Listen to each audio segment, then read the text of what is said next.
Hello, Kickball, and welcome to Encroachment Episode 7, I believe, talking about the upcoming Sin City Kickball Classic in lovely Las Vegas. It's a smaller tournament as far as teams, but going to be very, very big on the social side because, hey, it's Vegas, and there's a lot to do in Vegas. Joining me on the podcast, as always, is our CEO, Mr. Stephen Ozier. Say hello, Stephen. Hello, people. Best advice of the weekend came from Wesley Snipes. You should adhere to it. Okay, yes, wait, I was trying to randomly quote Blade, but I couldn't think of a decent quote from that movie, so there went that gag. Also on the podcast, talking about some of the social fun that will be happening over the weekend is Timmy McNugget. Timmy, say hello to everyone. Hey, everyone. How's it going? And we are hoping for a third secret mystery guest on the podcast if he can get his computer to work. He's been having some difficulties. It's because he's from Florida, and Floridans are confused by technology. Hopefully Brent Taylor will appear and give us some insight about some of the teams, both girls and co-ed, and also give us some wonderful laughs because I'm running out of jokes. If he does not show up, then we will continue to disparage him over the course of the podcast. Nevertheless, let's get started with talking about what's going on this weekend. Timmy, you've set us up some great social events and venues. What do we got going on? First of all, is there anything going on Thursday night? Is there a Thursday night pub crawl going, or is Thursday dead this week? Originally, I wanted to do something. However, just not enough people are coming in. It's too close of a tournament for a lot of people just to drive in, drive out, and not burn vacation. There will be a few people in town. I know Brent will be. Another guy from the East Coast, he'll be in town. We're just going to go to the local kickball bar. It's on the south side near the airport. It's called Blind Tiger. It's an incredible time. So highly recommend. I know a few people from California have come here for Founders Cup and been there. So that's where we'll be Thursday. All right. If you're there Thursday, go to the Blind Tiger. Then Friday night is when the big stuff happens. What's lined up for Friday evening? Sure. Friday evening, we got an awesome time. There's going to be a lot going on Fremont Street. We have, it's First Friday, so you're going to have a lot of randoms down there. It's also NASCAR's here in town, so you're going to have a lot of that crowd. But we have the biggest venue booked Friday evening from 6 to 10. We'll be in the back area of Gold Spike, which is just off Fremont Street, like one block behind it.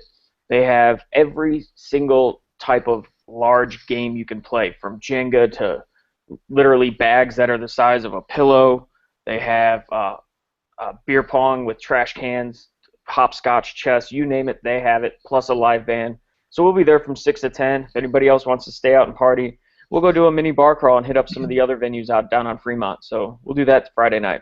I do have to ask, I mean, all of those sound great. I mean, I like the idea of, board games that are big, particularly with the Jenga and the beer pong, but what is the point of giant chess? Do you get to hit each other with the pieces, or is it just a really big chessboard? I don't know. I think it really turns into a game of who can take this out of the bar and not get caught. You heard it here first, folks. One of Kickball 365's representatives endorsing grand larceny.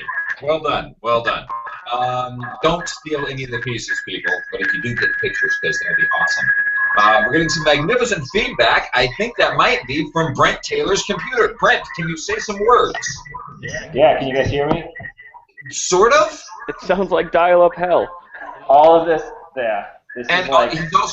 you've also got your speakers on, so everything that you're hearing, we're actually hearing back through the microphone. But if you turn it down, then you won't be able to hear us, but we might be able to hear you better. How about now? Hey, we can actually hear you saying words. That's awesome. I'm sure it'll crap out soon. Don't worry. Yeah, it just crapped out right there, so we can sort of hear you.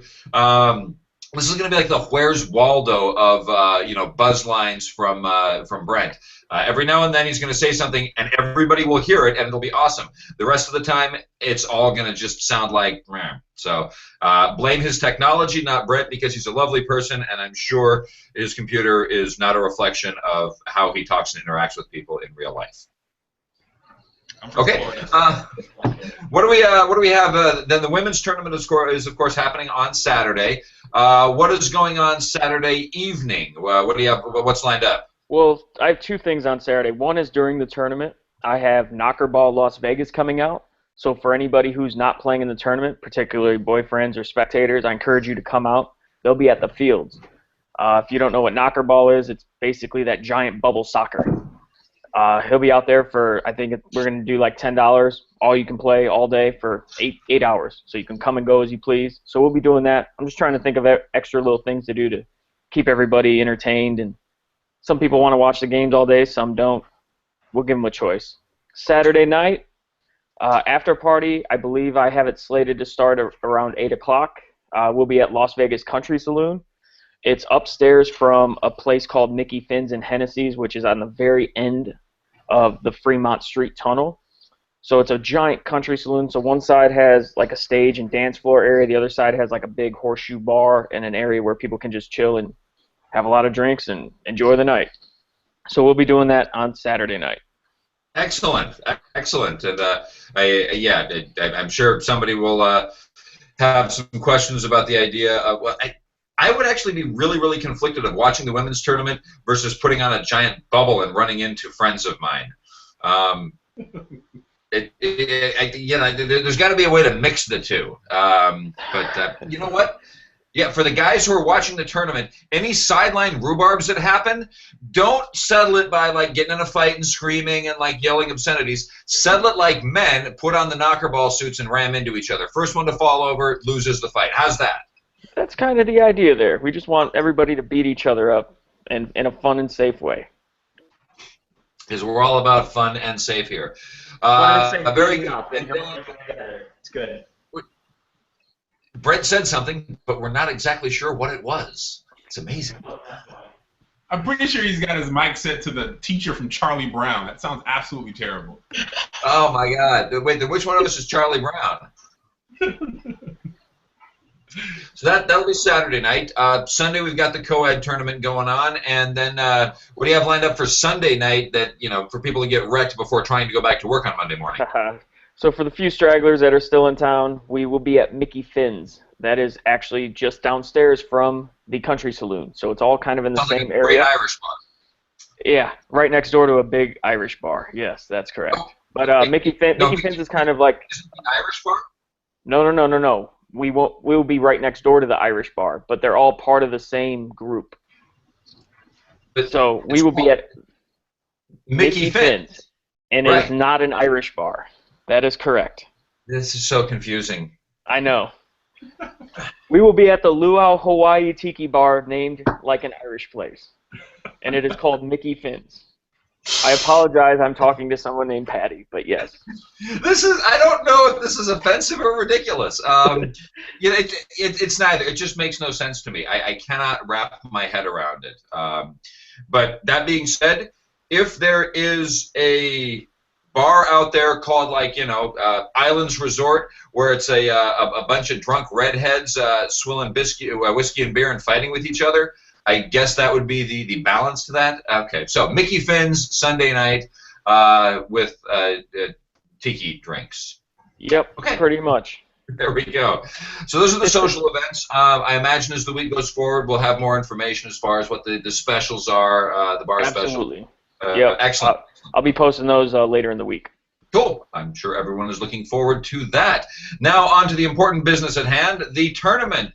We've got some drawing to do, some not drawing to do, and probably some discussion and prognostication about the tournament itself. Let us start with the Saturday event, the women's tournament. We've got 6 teams. So, Stephen, let's have ourselves a bin draw for, wait, there's only 6 teams. How is that going to work? Surprise! Everybody plays each other in pool play.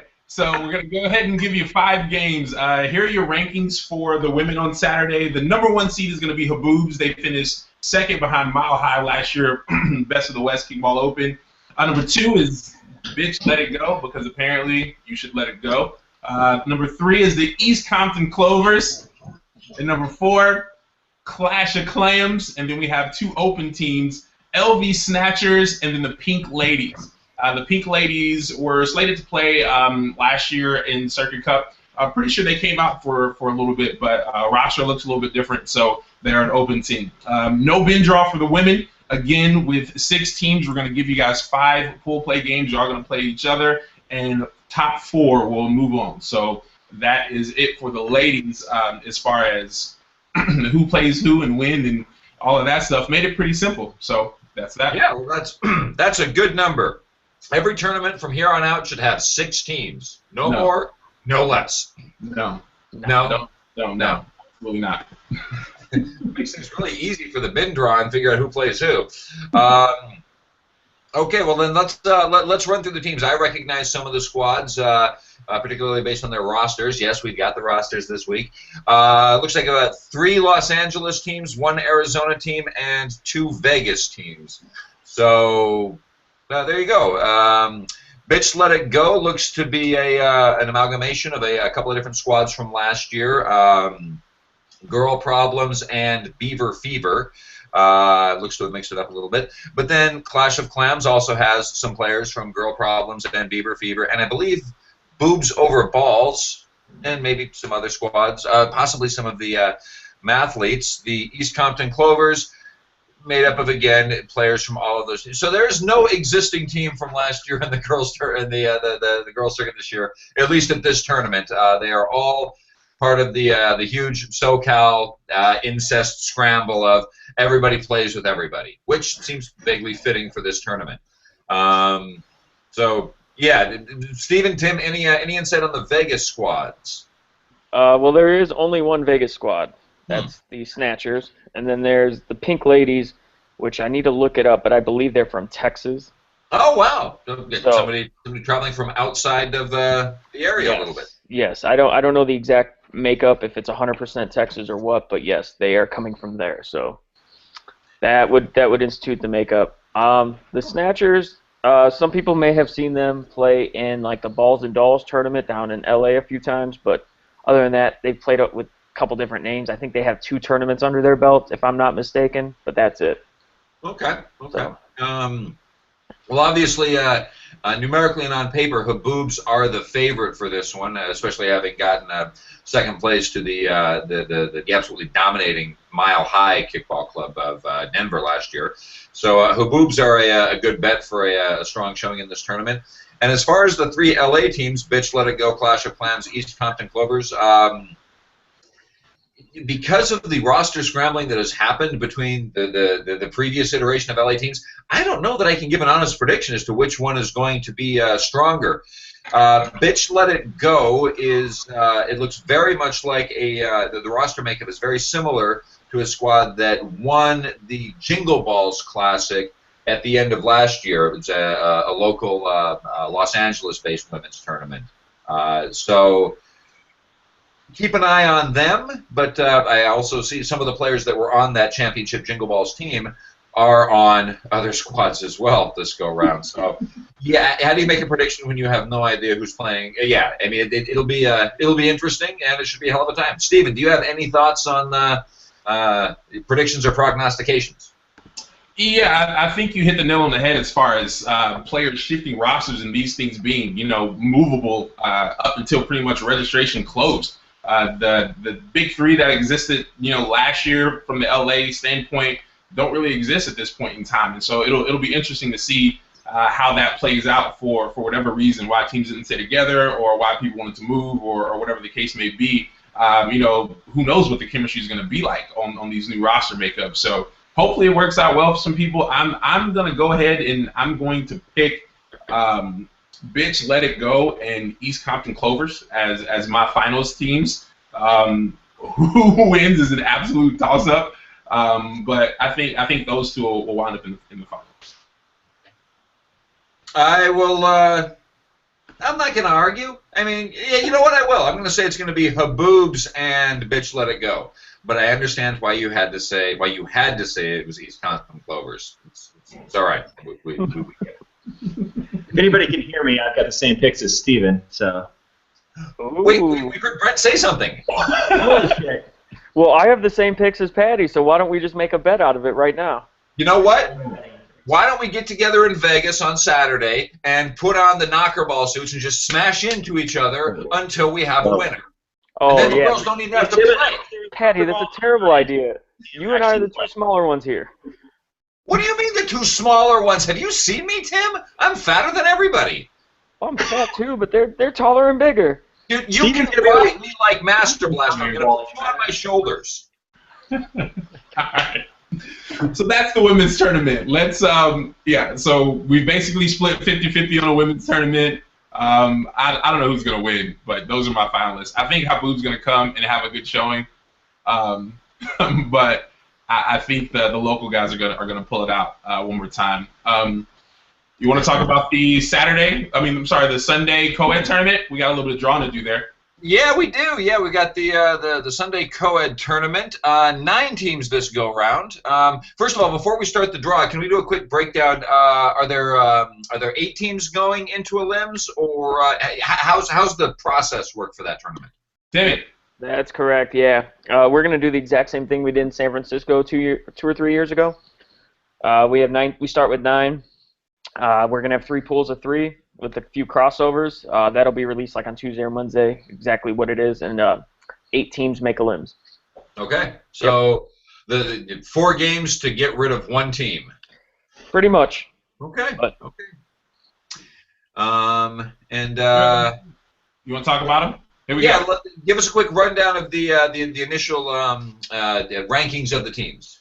All right, so the number 1 seed going into the tournament is going to be Riot. As you know, Riot had some success with their traveling roster last year, so that'll be good for them. Number 2, Brew Crew Cartel, BCC, out of Pasadena. Number 3, the Thunder Buddies out of LA. Number 4, Ozier's 11, availables team made up of a couple of different people. Number 5, To Be Named Benoit, another availables team. And then we have 4 open teams: the LV Penetrators, which are new to the circuit; Rainmakers, new to the circuit; TBD, semi-new to the circuit. There had some players that were on some teams in the database, but not necessarily TBD. And then the 4th open team is the Feigning Goats. They are also completely new. The way this is going to work for binge, we're going to do it rather quickly. We're going to do three pools of 3. The top 3 seeds have each their own pool. So Pool A is Riot's the number 1 seed in there. Pool B, Brew Crew Cartel is the number 1 seed there. And then Pool C, Thunder Buddies is the number 1 seed there.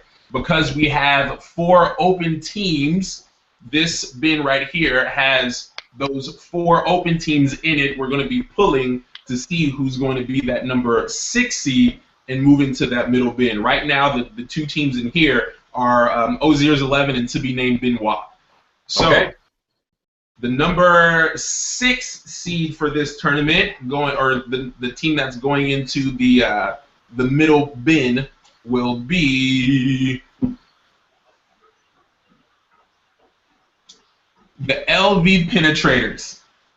That makes them technically the number 6 seed-ish, and they'll go inside of that middle bin. So, with that being said, we'll draw from the middle bin for pools now. Okay. Pool A, which is Riot's pool. Pool A, Riot's pool, it'll be Riot and then the number 5 seed, To Be Named Benoit. Hey, real quick, they changed their name not too long ago to Team Soaking. A team that soaks together wins together. Of course they did. Of course they did. We'll have a conversation about names once we finish the bin draw. That's disgusting. How can you say that? Oh, my God. So in Pool B, moving on, post-haste, Pool B with Brew Crew Cartel is going to be the LV Penetrators. LV Penetrators. Leaving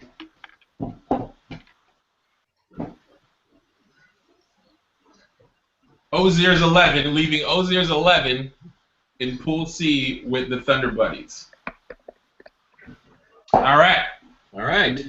And then in this, the last pool or the last bin are the Rainmakers, TBD, and the Feigning Goats.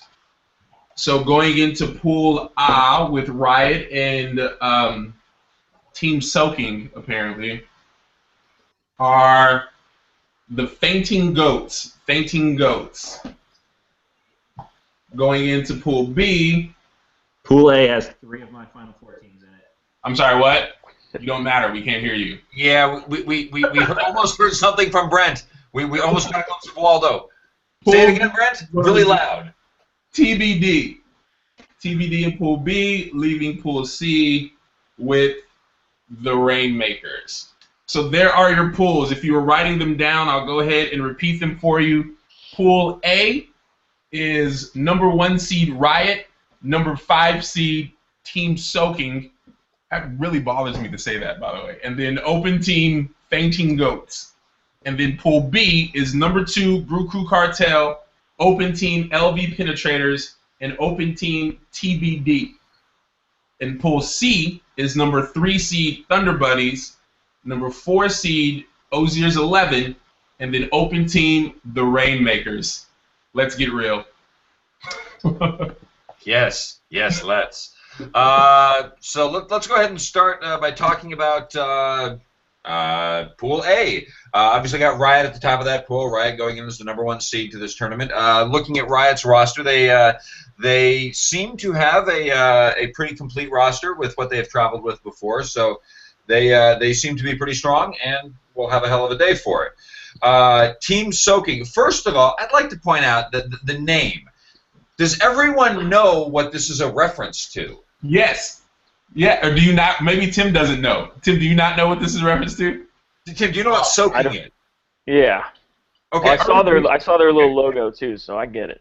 Steve, you want to describe it, or you can't do it?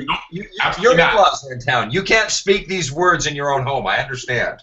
So, soaking is a practice amongst certain stricter religious communities that if you, well, it's a way of having sex, but not having sex, but still really actually having sex. The idea is the male penis penetrates the female vagina, but then you don't move. No motion. And if there's no motion, then you can't be enjoying it, so it can't be a sin, so it's not premarital sex.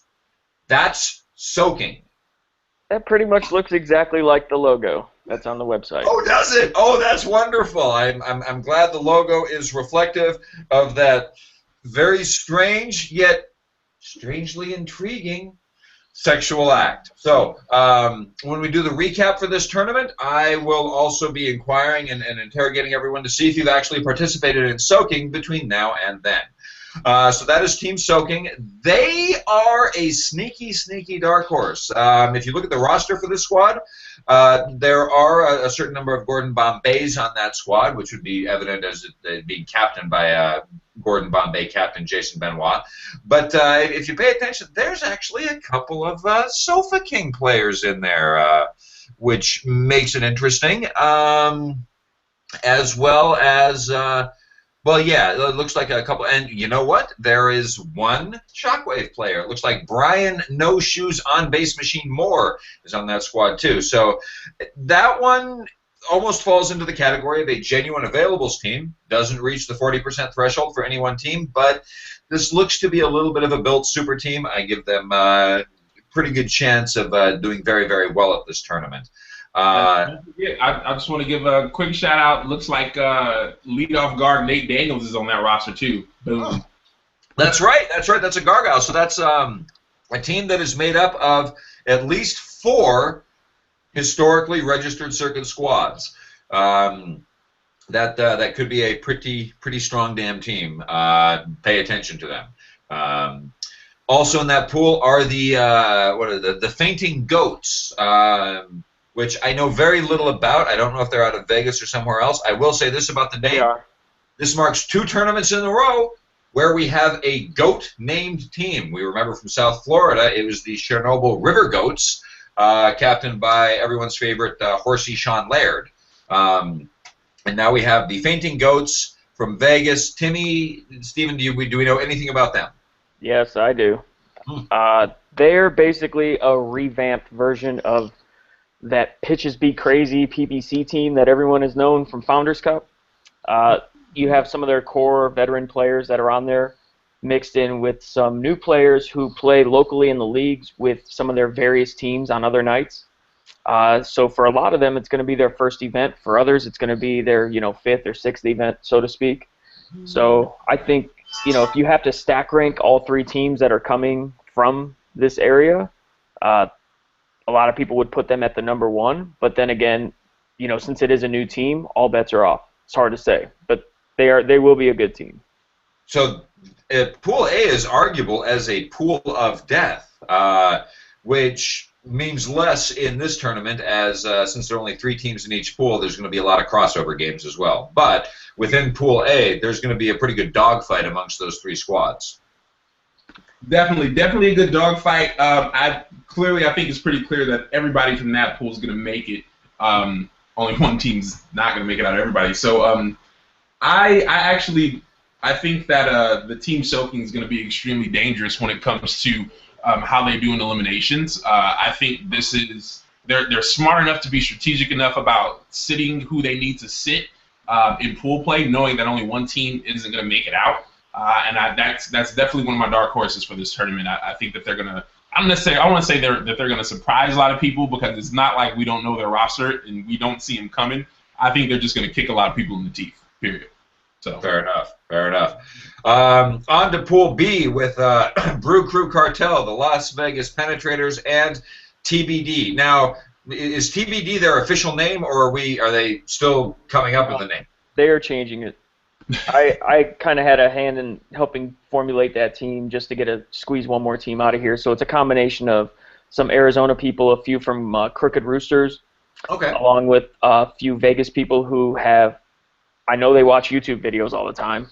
They've never been able to travel to a circuit event yet, but they play locally. They're all solid players, and it's going to be how they come together.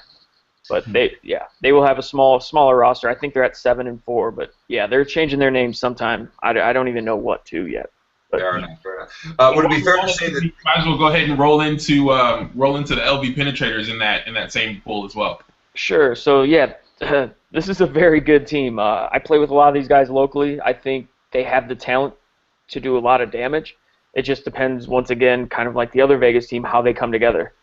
If you were in Arizona, or anybody who's in Arizona last year, a lot of these players were on that team called the Blunts that basically, I believe they tied or beat Sofa in pool play and made it out of elims. Yeah. So they do have the talent to win, and once again, they also have a handful of people who are very solid that have never traveled before. So be a lot of first-time people seeing some of these players. So it sounds like for all 3 Vegas teams, the real question is going to be about chemistry. How well do the teams mesh, and how well do they play together for the first time on the day as this particular iteration or unit of squad? Yeah.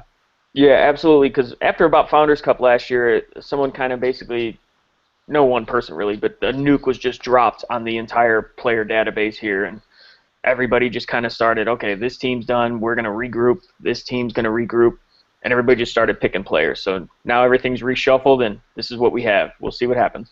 Well, the Vegas co-ed team sounds an awful lot like the Los Angeles women's teams, where, blow everything up and put it back together and see it. I love this Rubik's Cube method of rebuilding teams. I mean, there's the people who do like the standard sort of, turn and turn and turn to try to get the Rubik's Cube.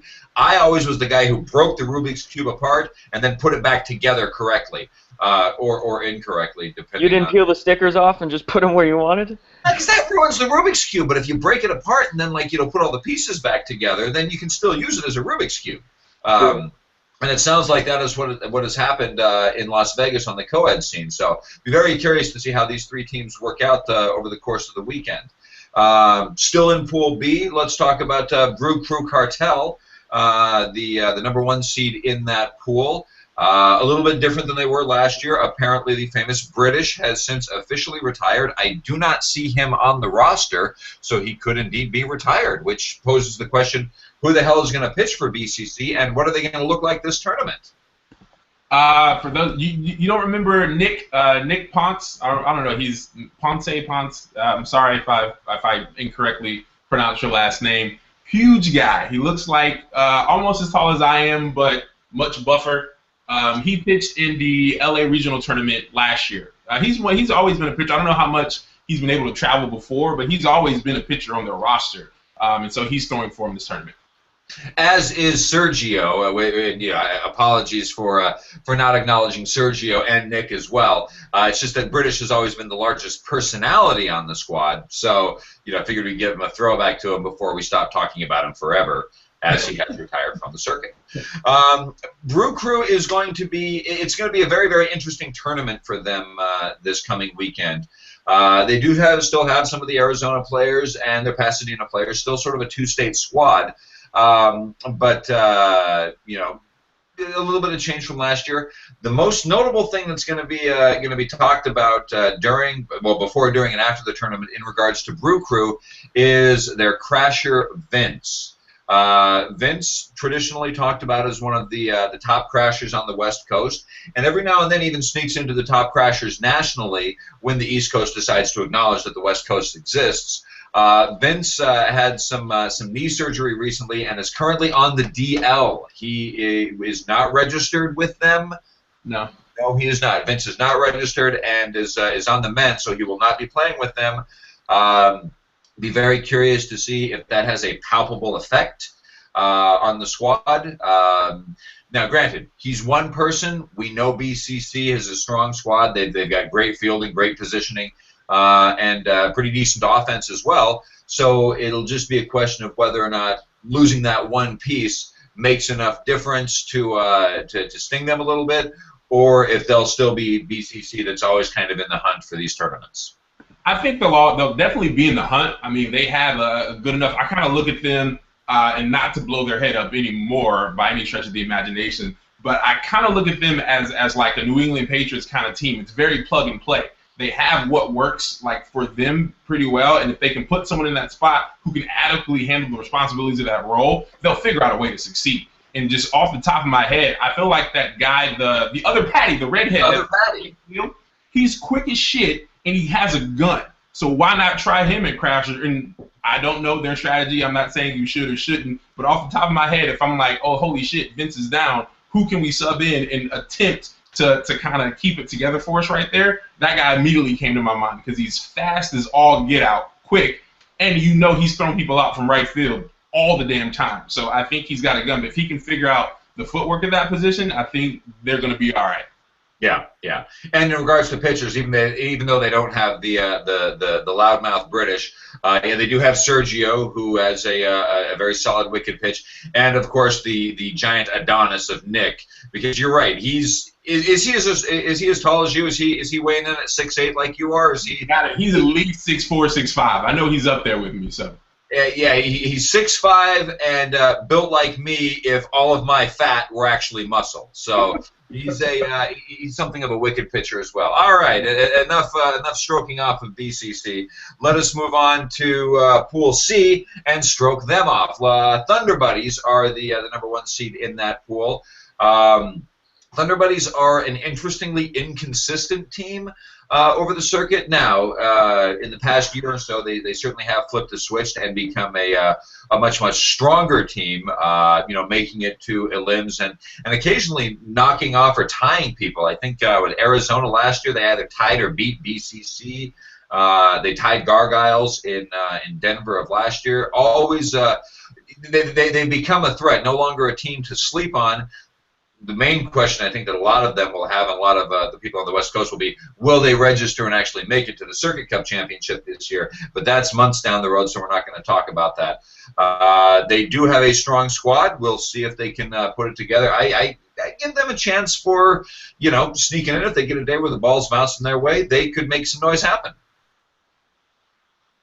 I fully agree. I feel like Thunder Buddies are one of those teams that I compare our team a lot to, the Gargoyles, when it comes to tournaments. It's almost like a Jekyll and Hyde. You can see them one day and they can be lights out, and then the next day, they tie a game they shouldn't have tied, or come away with a loss where they really were statistically a better team. So always dangerous. I think it's going to depend on what level of consistency they show up with, as I guess that's with every team. But for them, especially, I think that they've got fairly decent pool coming out of here, and I think that they definitely have got the chance to make some noise. But it'll be which Thunder Buddy team shows up, the one that's going to be absolutely schmammered at the fields, or the one that's going to come and be about the business. So that's kind of the question. Yeah, and as they become more competitive, another thing that's interesting about Thunder Buddies is they've got a number of players that are very competent in multiple positions.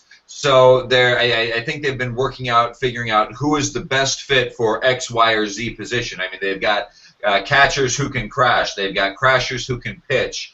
They're really in the process of figuring out what the best fit is. Because most teams obviously have players that can cover multiple roles.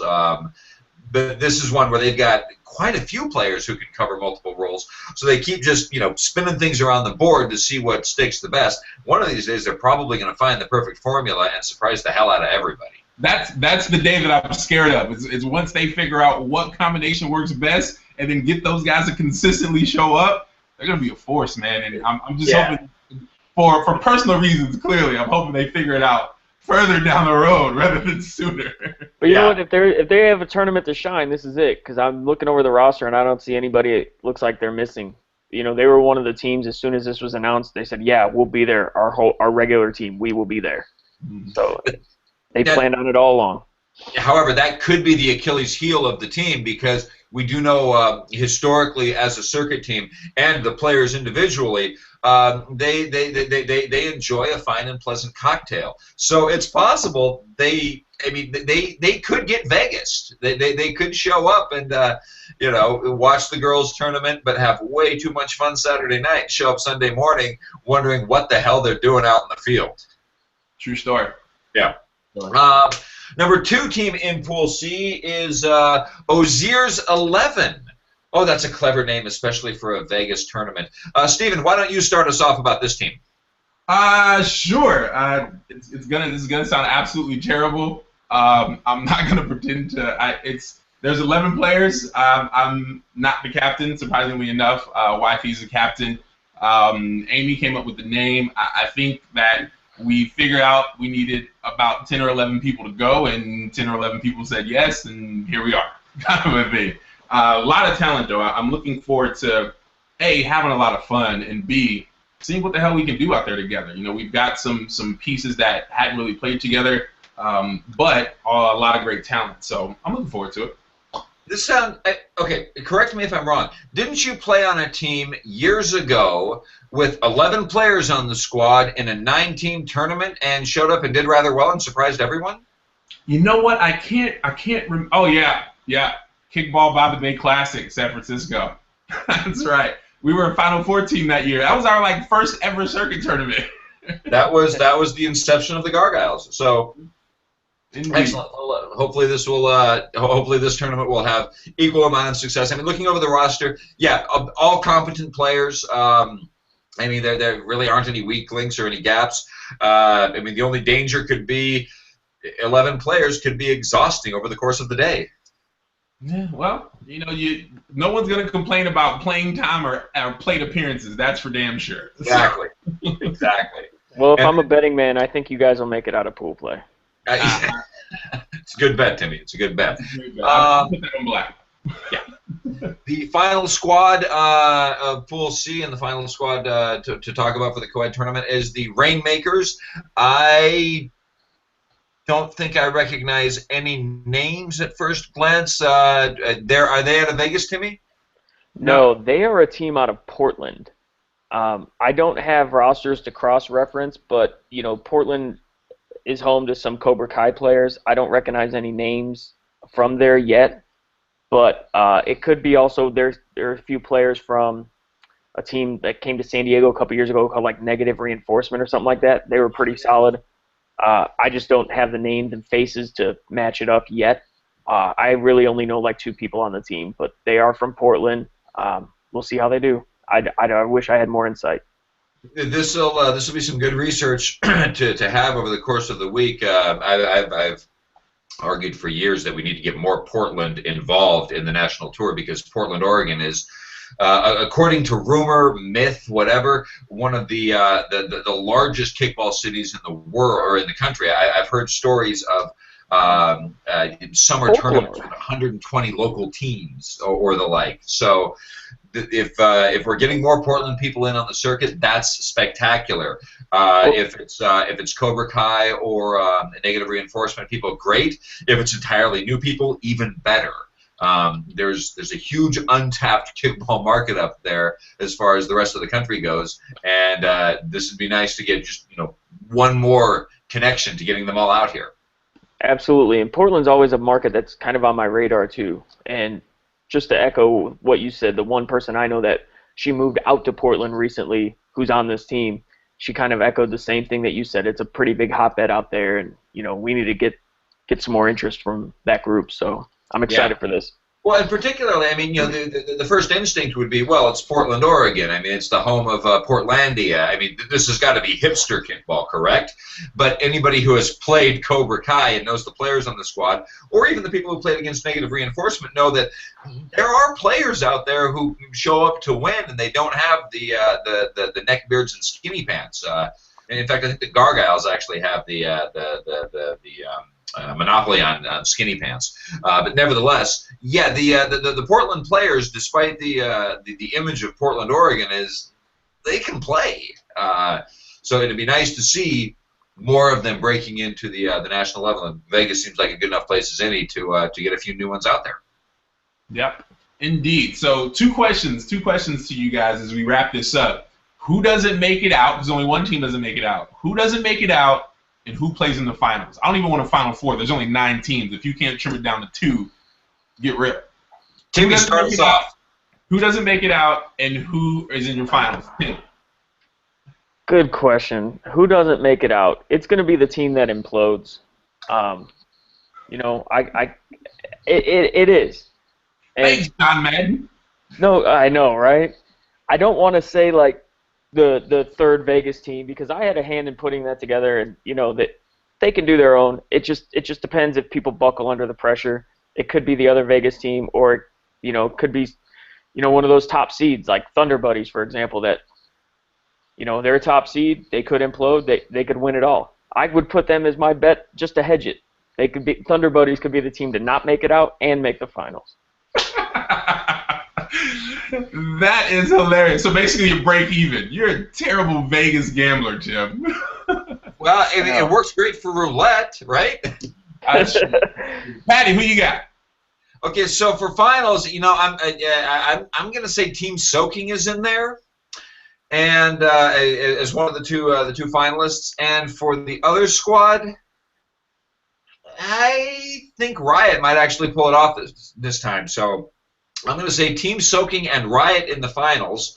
As far as who doesn't make it out of pool play, Jesus, I have no idea. Because, I mean, none of these teams seems necessarily new. Everybody's got players that have played before that have experience with the game. So there's not an easy pick for who. I mean, honestly, yeah, it could be Thunder. It could be BCC. It could be Team Soaking. Everybody. I predict everybody will get knocked out because there's going to be so much implosion that everybody walks off the fields before eliminations. Fine. Since you guys want to be little girls and not choose anybody, the team that doesn't make it out is Rainmakers. They don't make it out, in my opinion. And I hope those Portland fuckers make you eat those words, Steven. Ditto. And my finals are Team Soaking versus Ozier's 11. That's my finals. I don't think Riot or Brew Crew make the finals. What's up?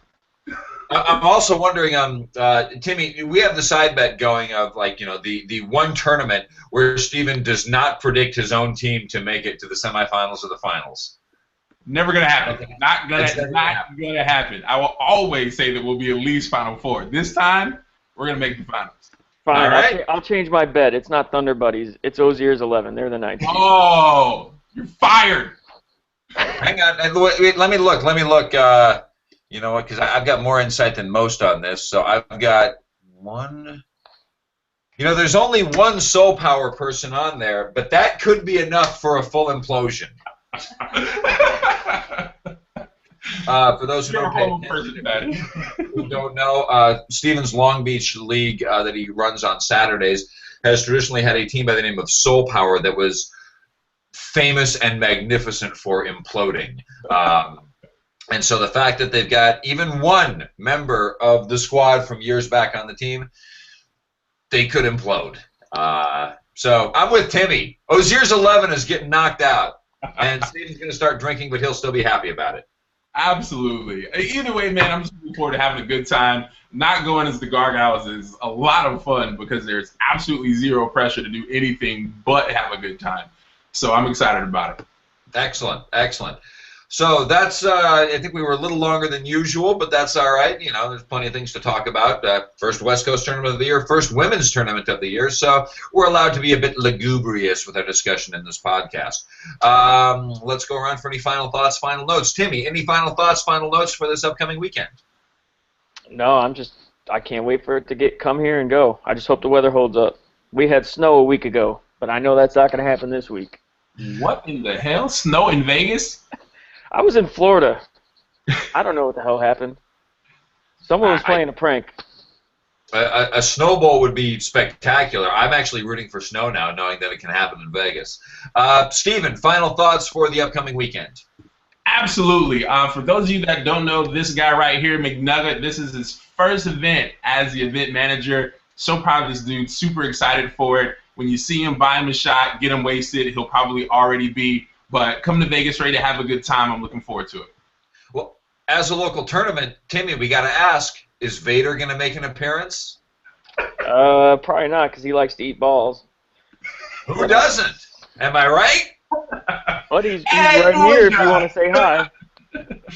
All right.